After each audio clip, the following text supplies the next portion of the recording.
Today's whole program is based on the power of focus. If you recall in our last session, we're talking about how to really direct our states of mind and emotion.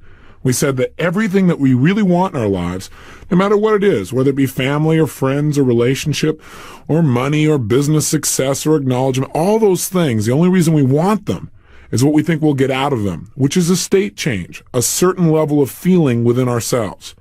We also found out on our last tape that all emotions, every feeling we have, is the result of how we use our body.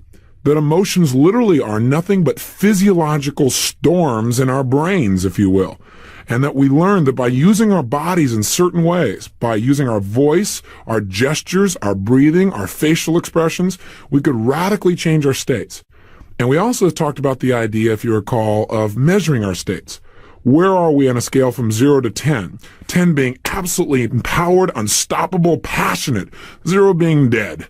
And noticing, are we at the appropriate level for what we want to accomplish? And that for most cases, not all in life, but most, wouldn't it be nice to live at level 8, 9, or 10 or above on a consistent basis? How much more juice would you have? And so you developed some exercises in discovering how to move your body, not like me, not like somebody else, but like you do when you really are feeling absolutely excellent. Today, what we want to do is take on the second way we can manage our states.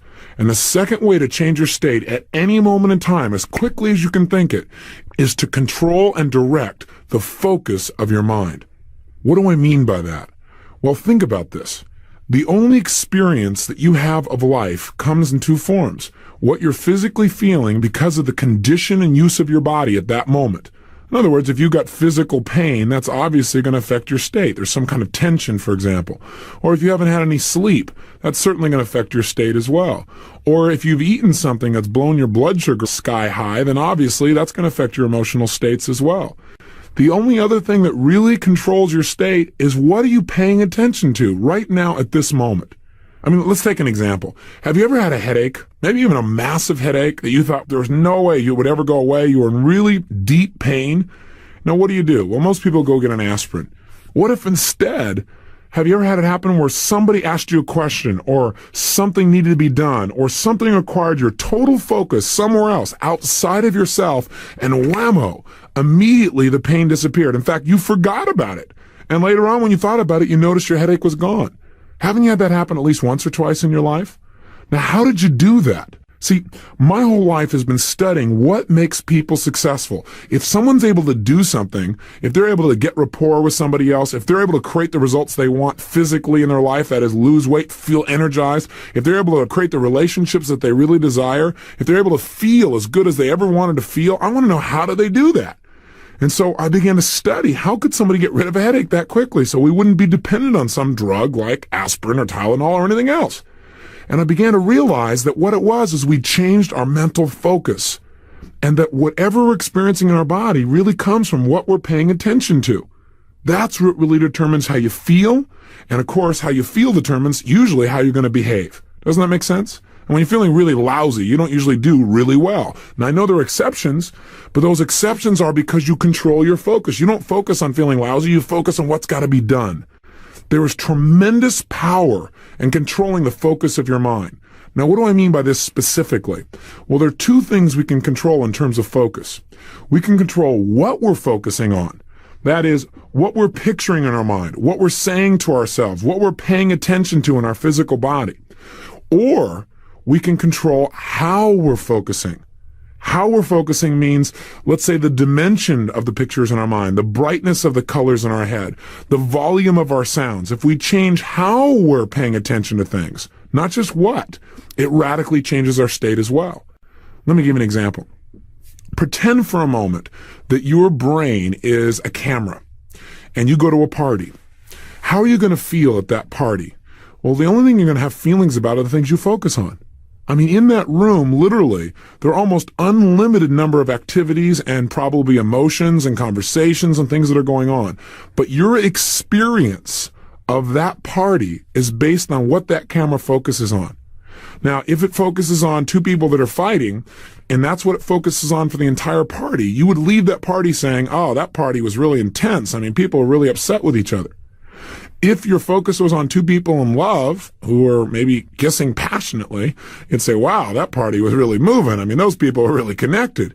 If your focus was on some people that were really boring or bored, you'd say, oh, nobody really enjoyed that party. Here's the problem. The problem is your camera, that is the focus that you have, does not usually take in everything simultaneously. Your conscious mind can't. There are only so many things you can consciously focus on. I mean, think about how many things right now you are not paying attention to that are happening at this moment. There's the blood pulsating through your right ear. You may not even pay attention to it. I mention it, now you might focus on it. There's the beat of your heart. Were you even noticing that until I mentioned it? There's the feel of maybe some air coming from an air conditioning, maybe if you're nearby. Or there's the heat on your skin. Or there's the blinking of your eyes. There are an unlimited number of things that are happening right now. But see, here's the thing about human beings. Since we can't focus on everything and consciously perceive it all, what most of us do is we become what I call deletion creatures. What do I mean? I mean that most of the time, most of us delete, that is, we fail to pay attention to, or we ignore most of what's going on around us at any moment in time. So what's the price of all this deletion? Well, the price is we walk around believing, or hallucinating might be a better word, that our experience of the world is real. Now, would you think that if you were looking through a camera that was focused on one little portion of the party, that was truly the party? That wouldn't be very intelligent, would it? In fact, you know what else is a problem? That camera may even create close-ups where it makes things bigger than they actually are, where they look bigger and brighter or worse than they were. Is that possible too? Do you think your brain does that as well? You better believe it does. So the key is, if you want your life to be a party that you're happy with and not a party that you're upset with, you got to realize that at any moment in time, there's enough going on in the party of your life that you could find something to be upset about. All you got to do is focus on it. All you got to do is now look around that party, find out the areas that don't match your expectations, make them big and bright and close, and you'll be upset. And you know what? Most people are good at this. They've done it over and over and over again. The other thing that's equally true is that virtually any party at any moment in time, there's somebody having a good time. And if you were to focus on some area of your life at that moment in time, you can make yourself feel absolutely great. Or you could take some little thing, something that's just kind of nice, but make it bigger and brighter, and immediately you can feel better about it as well. So here's my point. My point is, if you want to look at the quality of your life and know what it is, it's the quality of the states that you live in day to day. I mean, isn't that really true? Isn't it how you feel day to day that determines how you treat yourself, how you treat other people, and how great you feel or how poor you feel about your life? What determines it? 1, how you use your body. So you want to develop some new habits. And 2, what and how you focus on things. Now, that's the only way we can explain how people have come from unbelievably painful experiences and turned them around. W. Mitchell's secret is he has controlled his physical body, specifically the way he uses his face. This man has learned, with what's left of his body, to smile and move his face in ways that makes him feel incredible. And the second thing is, he focuses continuously on what he wants, what he's got, what he's grateful for, and as a result, he feels incredible.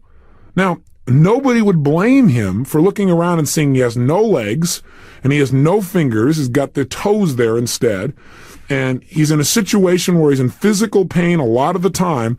Nobody would blame him for feeling sorry for himself, but see, he doesn't focus on that. He loves life because he focuses on the part of the party that's the best part for him. Don't you deserve to give yourself the same gift? Now take a look at John Belushi, example we used earlier also. How could a guy like Belushi, or Presley, or take somebody like Elizabeth Taylor? Here's a lady that would have everything going for her by most people's standards. She's an incredibly intelligent woman. She's absolutely beautiful. She's a great actress. She has thousands and thousands, probably millions of fans to be more accurate, who absolutely love her. She has as much money as most people could ever imagine needing or wanting. She has a lifestyle that's absolutely phenomenal. She has family and friends that care about her and would do anything for her. And yet, what happens with this lady? She has not learned to manage her state, and she pays the price, as great as she is. Great on the stage, but in her personal life, over and over again, she has to turn to food or to drugs to try and take care of the challenges within herself. See, how could someone have it all and still be unhappy? Because no matter how good it is, you can always focus on something that isn't perfect or doesn't match your expectations. And that is called ultimate failure in life. You want to know what I believe success is? Success is creating consistent pleasure in your life and causing yourself to grow. Failure is being able to find pain no matter how good it is. That's failure.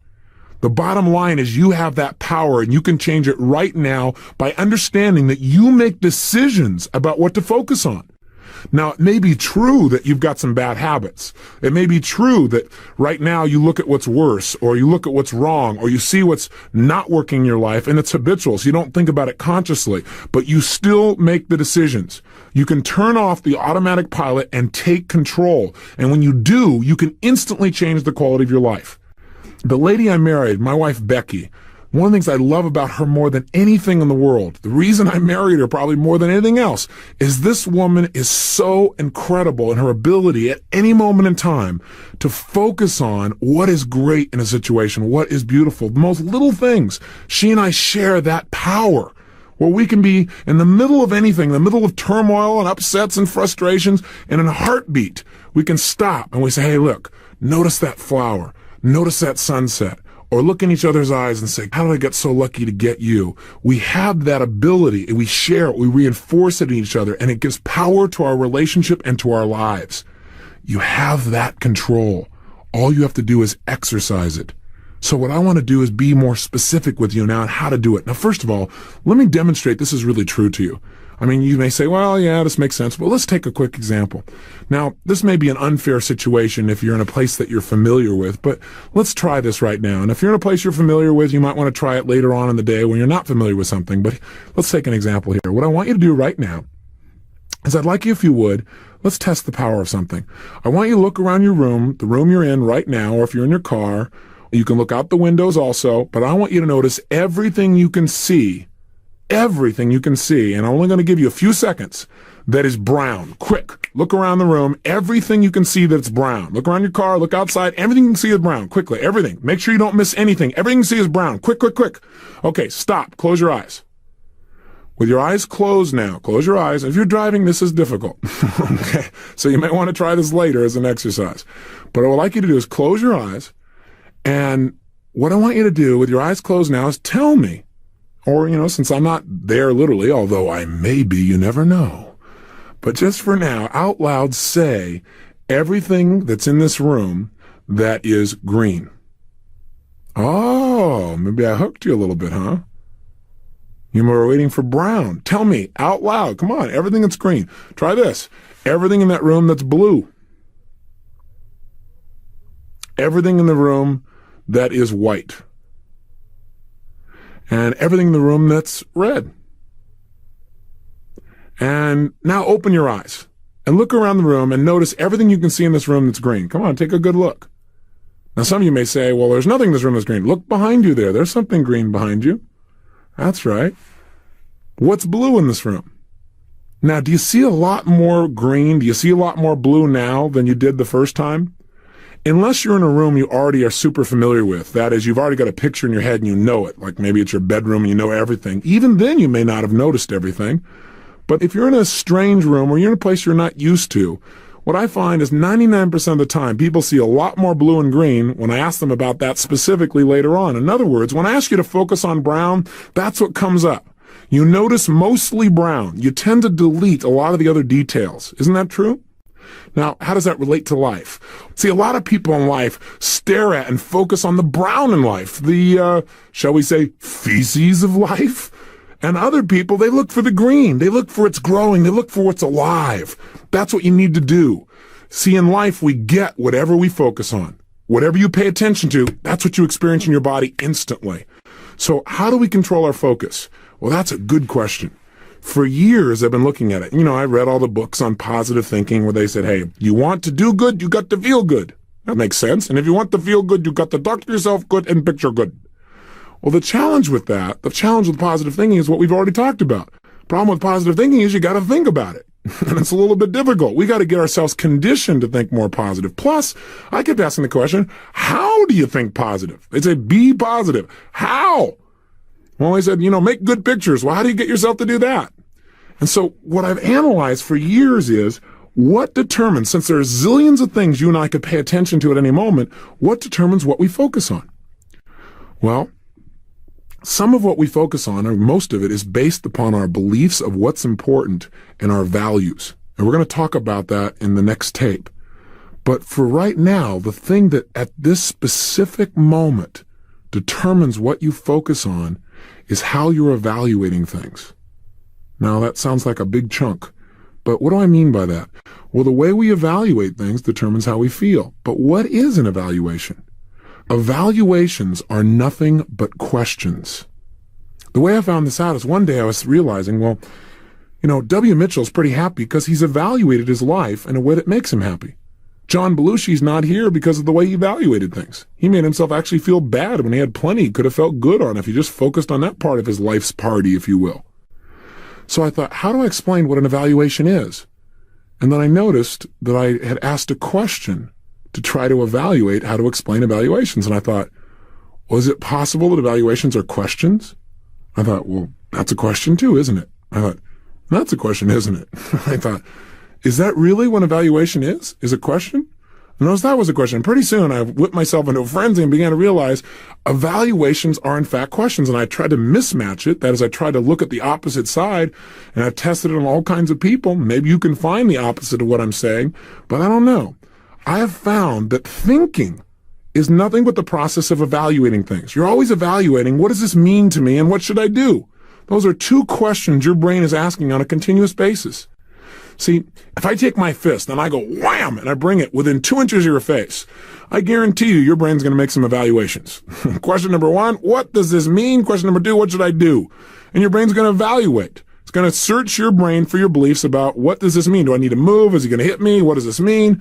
And what should I do? Do I hit back? Do I adjust? What does my body need to do? We're always asking those two primary questions. But the questions we ask determine what we focus on. Here, let me be more specific, and I think you'll have an example of what I mean.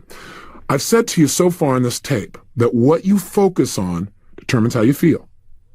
I've also said that the questions you ask yourself determine what you focus on. Think of questions this way. Imagine your brain as the ultimate computer. And in that computer is the answer to any question you could possibly have. And by the way, I believe that that metaphor is really how your brain works. It can come up with the answer to any question you ask it.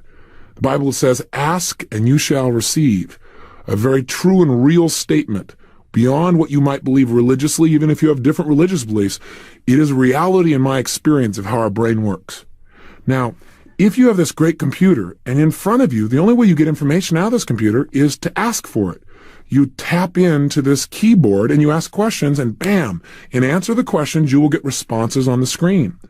Your brain works the same way. You ask questions, you hit the keyboard with questions, and it will fire off the answers in your brain. But here's what's different about your brain than most computers.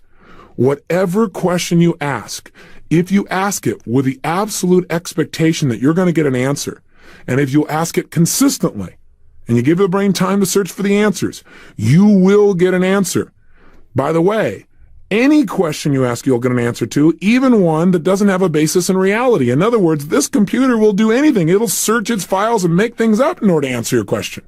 What do I mean? Well, if you go around and ask your brain, why do these things always happen to me?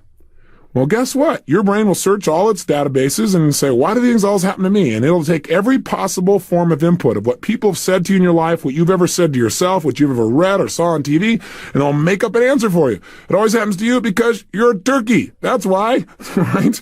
And sure enough, now you feel lousy. You see, gosh, I'm a turkey. You feel bad and everything's not working out. See, whatever you ask, you're going to get an answer to. If you say, how come I'm so lucky? How did I get so lucky? Your brain will search all kinds of things and show you that you're lucky. In other words, our questions determine how we feel. Now, if you've got certain emotions, certain feelings that you have on a daily basis that you don't like, habitual emotions, I'm here to tell you that the feelings you feel come from what you focus on. So what you have is habitual focuses, and those focuses come from habitual questions. In other words, if you feel certain ways on an ongoing basis, it's because you're asking certain questions on an ongoing basis. It might be useful for you to discover what those are. I'll give you some samples. questions that people ask themselves on a regular basis that make them feel lousy. Question number one is, why does this always happen to me? Now, I want you to notice in that question is something we call a presupposition. A presupposition means you are presupposing in the question that things already happened to you. That may not be true, but as long as you ask questions that way, your brain will make up an answer for you. Here, I'll give you a good example. After the 1988 Republican National Convention, when George Bush selected Dan Quayle as his running mate, CNN ran a public opinion poll where you called a 900 number and vote yes or no to the answer to a question. But here is the question. It blew my mind. Question was, does it bother you that Dan Quayle used his family's influence to stay out of Vietnam and to get in the National Guard? Now, I'm paraphrasing just slightly, but that's what they said. Now, tell me, what's wrong with this picture? The challenge is they presuppose that he actually did it. They said, does it bother you? So your brain stops evaluating whether he actually did it or not and focuses on whether it bothers you or not. Does this happen every day with you? Do you ask questions that presuppose that you've got a limited level of intelligence or skill or ability and therefore get lousy answers in your brain? Listen, if you ask yourself questions like, why am I so fat? That question guarantees you're going to stay fat. You know why? Because you can go, why am I so fat? Your brain will go, okay, let me figure out some reasons. Whammo, here's why you're fat. Because you eat continuously and you have no control. And your brain goes, oh God, I don't have any control. And then you feel useless and you feel like you're disempowered. What would be a better question to ask yourself than, why am I so fat? How about this one? How can I become more thin right now? Or what could I do today to start myself on the road to becoming more thin, and what do I need to do consistently to create the long-term results of health that I want? If you ask a better quality question, you will get a better quality answer. Or I'll give you a step beyond that. If you ask a question like, how can I become more thin now? You'll get an answer. But what if you ask a question like, how can I become more thin now and enjoy the process? Ah, magical. When you ask that question, what happens now is you literally come up with not only an answer of how to lose weight, but also how to enjoy it. And since your brain likes pleasure, there's a much better chance you're going to follow through. Am I making any sense to you? I'm here to tell you that the quality of your life comes down to the quality of the questions you ask yourself on a daily basis. So if you're asking questions like, well, how come I can't ever learn anything? Just listen to that question. Or why can't I ever learn anything? That's even worse. Why questions tend to be what I call endless loop questions. Like, why did this happen to me? See, your brain probably can never come up with a definitive answer. It'll come up with all kinds of reasons, but you'll keep going into a loop. Now, I discovered the power of questions in my own life because at one time in my life, I was really, really angry. And I knew how to change my physiology and my movement to make myself feel better, but I didn't want to. You ever been in that state? Like somebody said to me, well, Tony, just change your physiology. I said, I don't want to. Right? I was upset.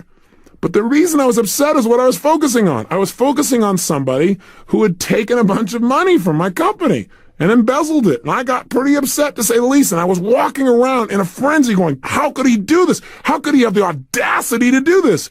I may have even had an expletive or two. Who knows? The point is that by asking those questions, I was whipping myself into a frenzy. How could he possibly do this? Why would he do this situation to me? Well, guess what? You're never going to get an answer to that. All it does is whip you into more and more of a frenzy. Can you hear it? So finally, I said, okay, doing this is leading to more and more pain. It isn't making my life any better. I better ask myself a more empowering question. So I thought, what's something that's important to me? My answer is, I love to learn. I already shared that with you. So I said, okay, what can I learn from this? Well, guess what? My brain likes learning, so it was willing to focus on that question. And you know what? Out of that question of what can I learn from this, over the next 3 months, I literally developed a whole new level of understanding about what makes human beings do what they do. I developed literally a whole new technology, which I call Destiny Technologies. And I now do a whole seminar called Your Date with Destiny. And where we help people literally design their life so they are literally pulled forward in the direction they want their life to be, rather than having all this self-sabotage and challenges that come up for people. It's the most incredible program I do. It all came out of me taking a horrible situation and asking a better question. What can I learn from this? What can I get out of this that would enhance my life and other people's as well? How can I use this situation to create much more power in my ability to help people and help myself? Asking these questions allowed me to search my brain's data banks and create tremendous power out of that situation. After I was in that situation, I had other times when I get upset. Invariably when I get upset, it's because I was asking a why question. Why did this person do this? I don't understand. Or how could they possibly have done that? Because I would never do that. How could they do that? Well, I'll never get the answer based on that. So I learned to ask the question, what can I learn from this? Now, for you, that might not be the right question. Maybe learning's not important enough for your brain to go, well, I'm willing to focus on that now instead of the problem. But my brain, I pick learning, or I pick something like, well, if I'm angry at somebody, I might say, well, what do I respect about this person? Now, I remember one particular guy, I said, what do I respect about him? And it was this guy who had stolen a bunch of my stuff. And I thought, well, at least he's using my stuff. you know, I do respect him. He's at least using it. He isn't just sitting back there, right? Sitting on his haunches, hearing stuff. He's at least using it. I respect that. What else do I respect about him? Well, he's at least going for it, and even though I don't think he's doing it for the right reasons, he's probably helping a few people. Who knows, And I began to literally feel better. Then I began to ask myself this question. What's actually funny about this that I hadn't noticed? Great question to ask yourself. What's actually funny about this that I hadn't noticed? Now, again, when you ask a question, you got to be willing to really search for the answer. If you go, well, what's great about this that I hadn't noticed? Or what's humorous about this that I didn't notice? Or what's humorous about this I didn't notice? Then guess what? There's no way. Your brain's not going to go for it. But if you ask with a sincere interest and desire for an answer, you will get one if you keep asking. And so all of a sudden I started noticing things about it that are humorous, and I started laughing. Hey, listen, we've all heard the phrase, someday we'll look back and laugh on this situation.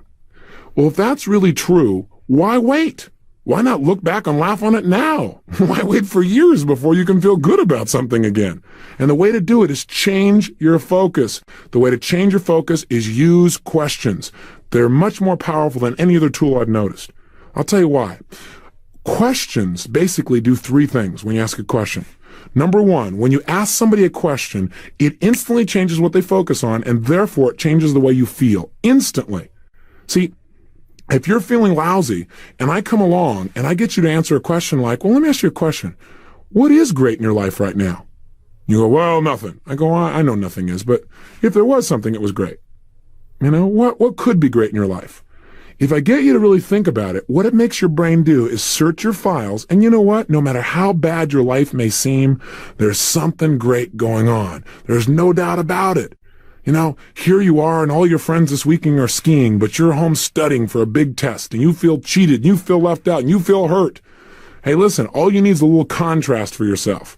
What's great? Right now, this weekend, you're studying things that can make a huge difference in the quality of your life forever. These people are going to work their muscles and come back and probably forget about that situation, right? Or you're not in a Nazi concentration camp. There's a little contrast for you. You get to be learning because you choose to, not because you're forced to. You're studying something that you chose to study. You're actually creating a future for yourself. You're getting to use your brain. There's so many things you could focus on. You're in a free country. You're alive. You've got friends. You have people that care about you. There are millions of things you could feel good about. All you have to do is change your focus. And if you don't, you end up like the John Belushis of the world. Think about it. See, the choice is yours. So if I ask you a question like, what could be great in your life, or what's great right now, if you really think about it, you can come up with something. Think about it right now. What's really great in your life right now? What's something that you feel really great about? Think about it. Or what could you feel great about if you wanted to? As you think about things that make you feel great, notice how it makes you feel when you think about that. What about that? Why does that make you feel great? How does that make you feel inside when you feel those feelings? And you know what? You can change your state instantly just by focusing on that at any moment in time. So The first thing questions do is they change our focus and therefore our state immediately. The second thing that questions do is they change what we're deleting. Now remember, in order to feel unhappy, you have to focus on the things that would make you unhappy, and you have to delete all the great things that are happening in your life. Isn't that true? In other words, every one of us right now could get depressed. Piece of cake. All we have to do is focus on all the tragedy that's happening in the world right now, even little pieces of it. Children that are dying right now of starvation. We can make pictures in our head of those bloated stomachs, hearing the cries of babies just as they pass off into death, seeing flies eating their flesh. How's that for graphic? At the same time, every one of us could be an absolute total pleasure. Interrupt that pattern of the picture you're looking at and think of something that could create total pleasure. And you know what? There are a zillion things. But to do that, you have to stop focusing. You have to delete all the negativity in the world and focus on things that make you feel great. So you could focus on a relationship you have. You could focus on how much you've already learned in the last 6 or 7 or 8 days. You could focus on the people that love you. You could focus on your ability as a human being to change your life at any moment in time. You could focus on what learning means to you. You could focus on the sun. You could focus on breathing fresh air. You could focus on the fact you live in a free country. You could focus on the fact that you have a connection with your creator. You could focus on anything and feel incredible. You could focus on new babies being born this moment that have a greater opportunity in life than any time in our history. There's so much we could focus on and feel good about. The challenge is this. You must control it through questions. Questions change what we delete. We're always deleting. Human beings, we're not going to stop deleting things. As long as we're going to delete things, why not delete the things that disempower you and focus on the things that empower you? Does that make sense? The third thing that questions do is they help you to get access to resources within yourself. I'm a big believer that anything you've ever wanted to accomplish, you've already got the resources inside of you to make it happen. That doesn't mean you shouldn't go out and learn from somebody else or model the success of others. I'm just saying the things you need to succeed are already in your core. The resources are there. You just need to get access to them by asking better questions. I'll give you an example. If I ask myself questions like, gosh, can I really do this? That creates a feeling of doubt. Do you hear how that does that? And that feeling of doubt will keep me in a state where I'm not going to get the most out of myself. But if instead I ask myself a question like, how can I make this thing happen right now more powerfully than I ever dreamed of and have fun doing it? If I keep asking that question, my brain will get access to more of my ability because whatever I ask for, my brain will give me. But if you ask your brain, can I really do this? And you do it with a tone of voice of doubt, you are going to get access to the resources called doubt. Does that make sense? If you think about it, the greatest communicators, the greatest teachers of all time were not people that so much taught us as they did ask us. They shared things with us, but they got us to use our own resources. They asked questions. All the great speakers have done this.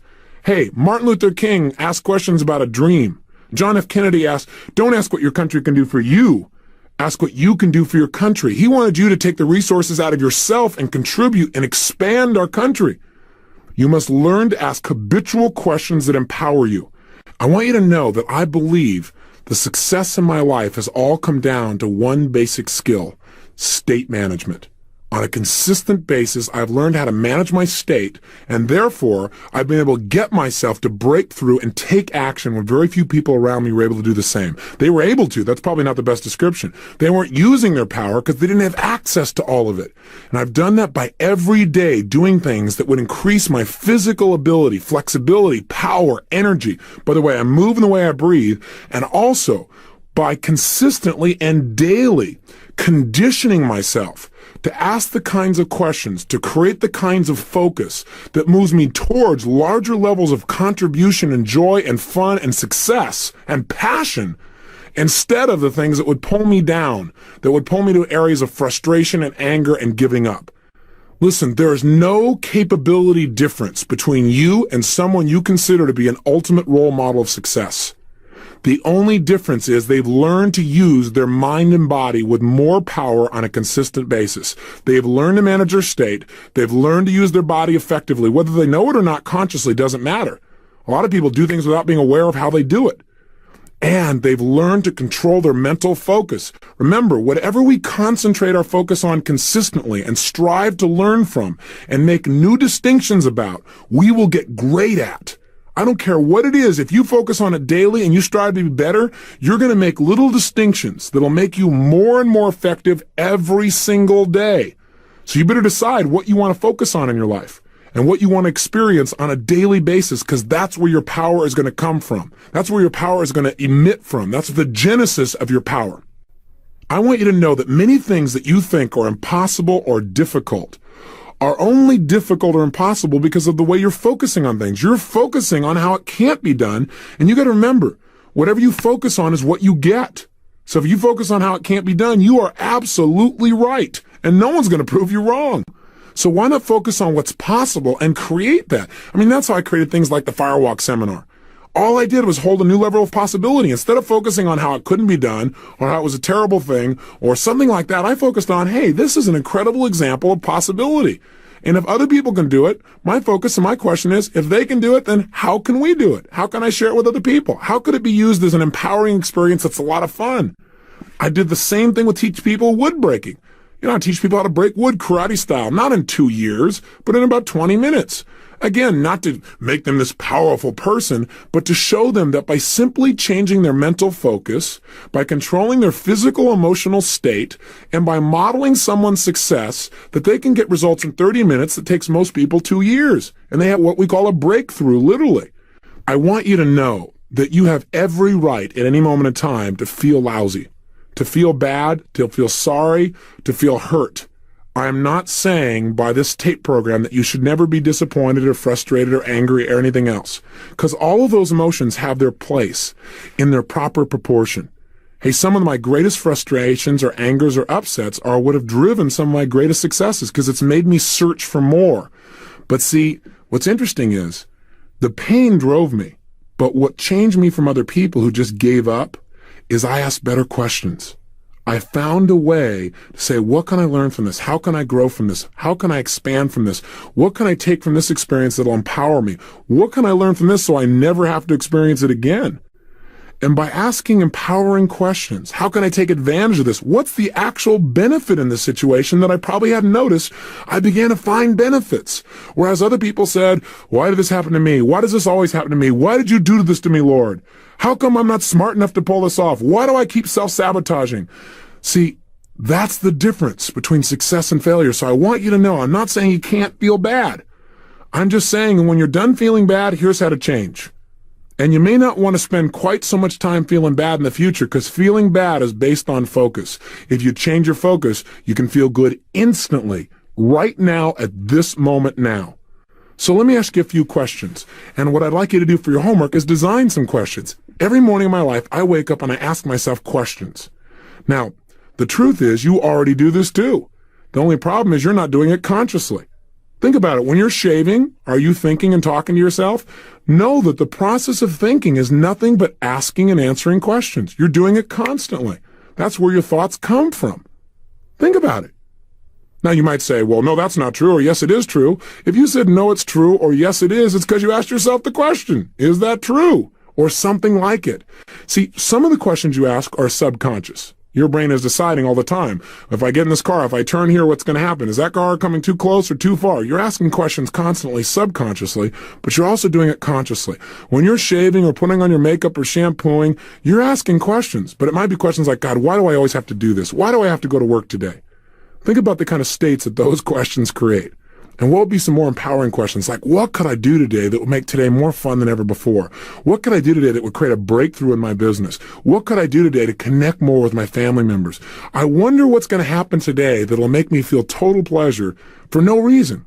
I wonder what I'll see today that I haven't seen before. See, those kinds of questions will empower you.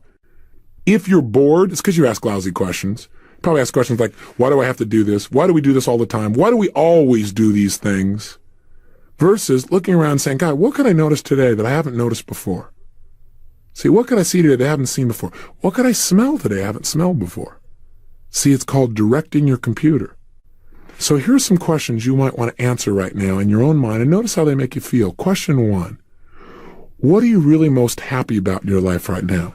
What's one of the things you're most happy about in your life right now? Now answer that question in your own head. What are you most happy about in your life right now?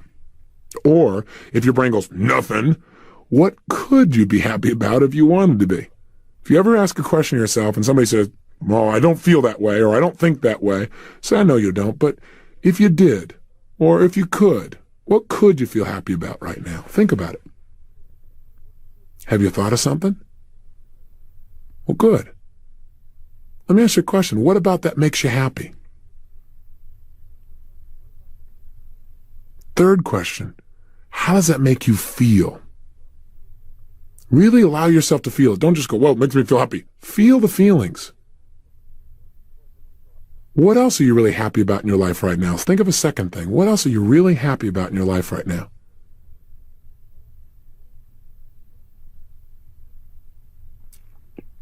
What about that makes you feel happy?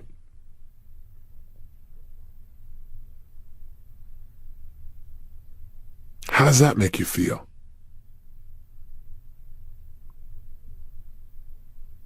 Here's the second question for you. What are you really excited about in your life right now? What are you really excited about in your life right now? Answer the question in your mind. Think about it. Or what could you be excited about if you wanted to be excited about something? Think about it. Oh, come on, you got more things to be excited about. Think. What about that makes you excited? Why does that make you excited? How does it make you feel? What else are you excited about in your life right now? Come on, what else? What else are you really excited about in your life right now, or could you be excited about if you wanted to? How does that make you feel? Here's a third question for you. What are you really grateful for in your life right now? What are you really grateful for in your life right now? What are some of the things you're grateful for, or what could you be grateful for if you wanted to be? Answer the question honestly. How does that make you feel? Now, I want you to notice, do you feel a state change as you answer these questions from where you were a few moments before? That's it. So you can change your state instantly, and you can make yourself feel great. There's so much to feel grateful for. Hey, if you want my formula for wealth, it's real simple. Live every day in an attitude of gratitude. See, the more you feel like you have, the more you'll experience in your life, and the more you'll be willing to give. See, make sure that you're always trying to give more than you take back, and feel grateful for everything you have, and you will be wealthy beyond your wildest dreams. But you got to control your focus. Let me ask you another one. What are you really proud of in your life right now? What are you really proud about in your life right now? Or what could you be proud about in your life so far? What are some of the things?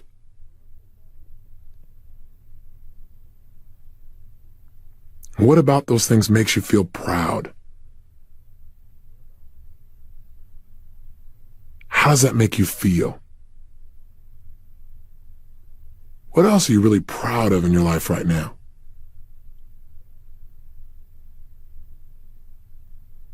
How does that make you feel? And here's a final question for you. Who do you really love most in your life, and who loves you? Think about it. And don't just go, oh, my mom, my dad, my brother, my sister. Blah, blah, blah, blah. Get some feeling. Step into those experiences and feel what it feels like. Think about who loves you and how that makes you feel. Who do you love, and how does that make you feel to love that person so much? I got a question for you. What if every morning you started out asking yourself a series of questions that put you in this kind of state? There's some real power. Because, see, the state you're in affects the way you look at your whole world, doesn't it? It affects the way you breathe, the way you feel, the way you treat other people, and your level of success. See, a lot of people teach in life, do a bunch of affirmations, go, I'm happy, I'm happy, I'm happy, I'm happy, I'm happy, I'm happy, and then your brain goes, BS, right? Now, if you do affirmations long enough, they may work because your brain may get bored and say, well, why am I happy? At which time it'll search your brain for an answer, and then all of a sudden you'll feel happy. That's what happens when you do affirmations. Or if you go, I'm happy, I'm happy, I'm happy, I'm happy, I'm happy, and you really create the physiology of happiness, you know what I mean by that? By using your voice that way, then what you've done is the affirmation didn't do it so much as putting your body in that state. So affirmations are great. But what I want you to know is questions are even more powerful, because now you have a reason to be happy. You're not just jumping yourself up and running around with what I call a permagram, where people go, why are you happy? You can go, I don't know, but it feels good. It's better to have all these reasons. So every morning you stack more reasons to be happy. You come up with more reasons that you're proud, more reasons to be grateful, more reasons to feel excited about life, more feelings of love. If you stack those every day, you literally anchor them in your nervous system. This is part of what I call destiny technologies, controlling your state through asking yourself effective questions. This is the power of focus. And here's your exercise. Pull out your success journal. And right now, I want you to write down 5 questions. After you've designed these 5 questions, what I'd like you to ask yourself to do is this. First of all, let me ask you this. If every single morning you got up and asked yourself 5 custom designed questions that put you in peak states, and they gave you lots of reasons to feel phenomenal. So you weren't just some guy out there again just babbling about how excited you are without any reasons for it. I'm not talking about being somebody who's just all pumped up for no reason. But if every day you came up with lots of reasons and felt these powerful emotions, what would that do to the quality of your life? What would that do to your days? Would it be worth developing some new habits? If your answer to these questions is yes, then I'd like to challenge you to do something. I'd like you to develop a new habit, one that will literally condition your nervous system to associate powerful emotions with waking up in the morning. Wouldn't that be nice? Here's what I want you to do if you're willing to take on the challenge. For the rest of this program, approximately 22 more days, each morning I want you to answer those 5 questions. And every time you answer them, you got to create some feeling. So if one of your questions was, what am I most excited about in my life? You got to come up with at least 2 different answers. And you got to think about why you're excited and how great that makes you feel. And you got to actually feel the answer to the question. 2 answers to each of your 5 questions each morning. Again, this is not added work. You're already asking questions. You just may be asking questions like, oh gosh, why do I have to get up at this hour? That may not be the best question to ask when the alarm goes off. Maybe you want to install a new one that empowers you.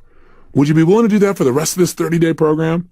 Now, I don't want you to do this for the rest of your life because you might get addicted to feeling excellent for the rest of your life, and gosh only knows what would happen to you then. So don't go any longer than these 30 days, for sure.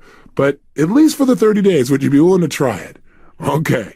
Then go for it. So you know your assignment. Design 5 questions that'll get resources out of you and make you feel phenomenal each day, that'll make you get access to your real power and ability every single day. Also, I want to say to you, please use your success journal to write down each day a little bit about what's happening to you. What are you noticing? Have you already begun to notice that your attitude has changed, obviously, but also have you noticed that maybe you're willing to take some chances, that you're being more decisive, that you're taking some actions, you've been maybe more powerful in some of your communication? Have you decided maybe to take some actions like lose weight or stop smoking and you're in like day 3 or 4 of that? Or are you just feeling better about the possibilities of your future? In other words, each day, you might want to just keep a journal. Jot down a couple of key ideas about what you learned that day or what you're experiencing in your daily life besides this program. I've kept journals for years because I believe that if my life is worth living, it's worth recording. And for me, what journals are is a way to go back and notice my growth.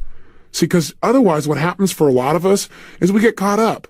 But if you have a journal, you can look and see how you've grown in your development and your ability and where you are in your life. In addition, your journals are things that you can give later on to your children. Someday they can look back and learn from the lessons you've learned in your life.